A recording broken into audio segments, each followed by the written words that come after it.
Ki Abdul Karim tiap hari Selasa itu libur. Ini sebenarnya liburnya Ki Abdul Karim itu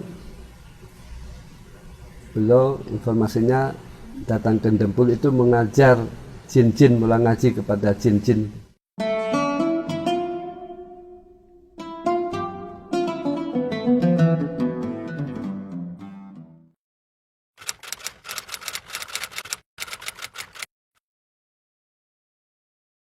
Assalamualaikum warahmatullahi wabarakatuh. Saya hormati pemirsa NU Online, yang mana setelah Ki Abdul Karim beliau mondok itu semenjak kecil. Beliau mondok bersama kakaknya, dan beliau mondok itu tanpa bekal. Lantas kedua-duanya berpikir, gimana kita mondok tanpa bekal. Akhirnya saudara almarhumah Ki Abdul Karim itu mengalah, yang mana memilih usaha atau kerja. Adapun Ki Abdul Karim didorong untuk mondok, dan termasuk yang membantu kakak beliau. Dan Ki Abdul Karim itu sebenarnya mondoknya banyak berpengalaman di pondok-pondok. Kira-kira mondok beliau itu selama 40 tahun. Namun yang terkenal beliau itu mondok di Bangkalan, asuhan Syekhuna almarhum Kiai Khalil bin Abdul Latif Bangkalan. Belum dalam mondok itu masyarakat, ada cerita pernah dikurung oleh Kiai Khalil Bangkalan, seperti ayam dikurung gitu, diuji mental beliau. Dan juga beliau di pondok itu pakaiannya hanya sepasang. Kalau beliau itu mandi, maka pakaiannya itu dibasuh, berarti sambil kungkum menunggu garingnya pakaian, sambil beliau melalar Nazaman Alfiyah Ibnu Malik. Itu kemasyarakatan beliau. Dan beliau mondok memang tanpa bekal. Kadang beliau harus mencari bekal sendiri, yaitu derep. Derep itu istilahnya orang panen padi, ikut maneni terus dapat upah padi untuk bekal ngaji, untuk bekal mondok. Namun ketika datang di pondok, oleh gurunya diuji oleh Kiai Khalil Bangkalan, gabahnya itu diminta, ini Abdul Karim, ayam saya tidak ada makanannya, nih beras gabah saya minta, saya ambil untuk memberi makanan ayam saya. Dan Ki Abdul Karim itu sehingga ngelawat makannya. Ada yang ngelawat itu makannya itu bentis, godong bentis. Itu masyarakat beliau. Dan beliau itu tidak banyak memiliki kitab seperti ulama besar, kan banyak kitabnya. Ki Abdul Karim tidak, nggak tahunya apa. Beliau ketika ngaji Fathul Qorib, ketika beliau akan ngaji Fathul Mu'in, ini kitab Fathul Qorib dijual untuk membeli kitab Fathul Mu'in. Jadi kitabnya sampai dijual untuk membeli kitab yang lain. Ini almarhum Ki Abdul Karim di Pondok Masakot.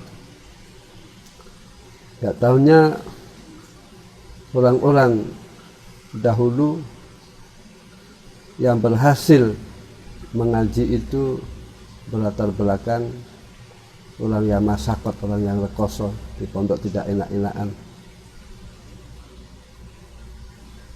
Terus dia beliau ketika akan pulang ke Lirboyo,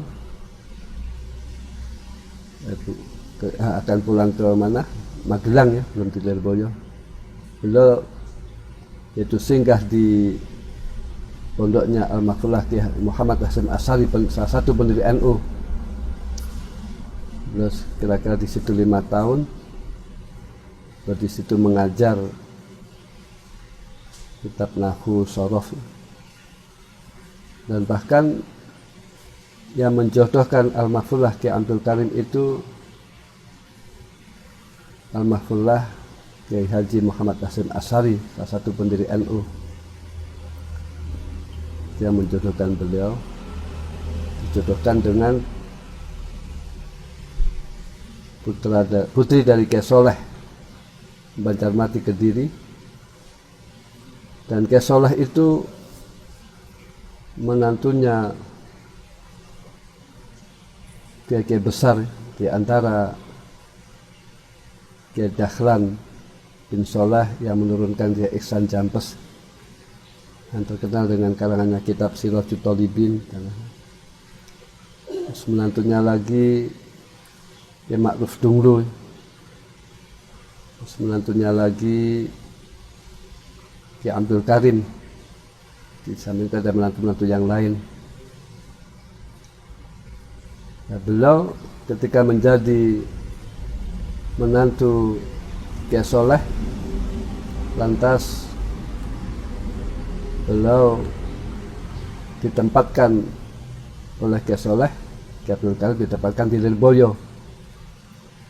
Dan di Lirboyo waktu itu kondisi situasi masyarakat abangan, belum santri,